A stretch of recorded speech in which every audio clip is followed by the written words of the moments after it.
التين القمر ده بالنسبة لي مش مجرد فاكهة باكلها في الصيف وتعدي، دي أحلى مربى بتكمل معايا طول السنة. شايفين القوام والطعم والشكل عامل ازاي؟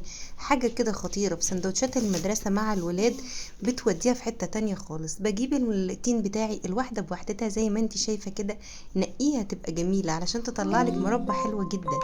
وامسكيها بقى اغسليها كويس قوي وابدأي قطعي المربى دي. التين ده كل واحد قطعيها 4 تربع، وبعدين ال4 تربع تقطعيهم كمان 4 تربع، يعني بتقطعي كل تناية 8 قطع. انا عملت 3 كيلو تين، حطيت عليهم كيلو وتلت سكر. سكر عادي جدا من بتاع التموين يا جماعة، مفيش اي مشكلة. حطيته عليه وسبته 4 ساعات. نزل بقى المية بتاعته بالشكل اللي انت شايفاه ده، رفعته على النار، بدأ يغلي. حطيت له معلقة صغيرة ملح ليمون. ملح الليمون ده بتجيبيه من عند العطار، وابدأ ان انا اقلبه كل شوية بالشكل اللي انت شايفاه ده.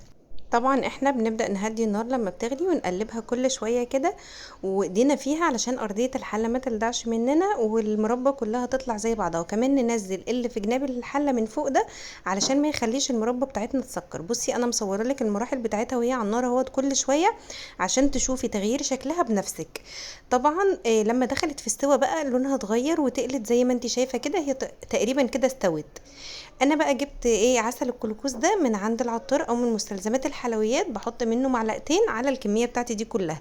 ده بيساعد ان هو يظبط التسكير بتاعها، ما تحسيش انها مسكره، وفي نفس الوقت ما يخليهاش تكون حبيبات ولا اي حاجه. سبتها لما بردت خالص وبقت بالشكل اللي انت شايفاه ده كده، تحفه وقمر وتجنن. اللي عايز يسيبها كده تمام، اللي عايز يديها ضربه شويه بالهاند بلندر تمام. انا بحب اديها ضربه شويه عشان لو بعملها سندوتشات ما تبقاش مكلكعه. دخلتها بقى التلاجة، ولما طلعت من التلاجة طلعت بقى متماسكة وبالشكل الخطير اللي انت شايفاه ده.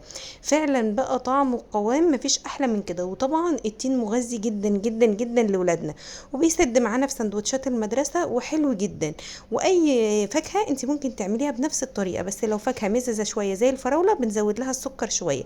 يعني ال3 كيلو الفراولة يتحط عليهم كيلو ونص سكر. وبس يا ستي.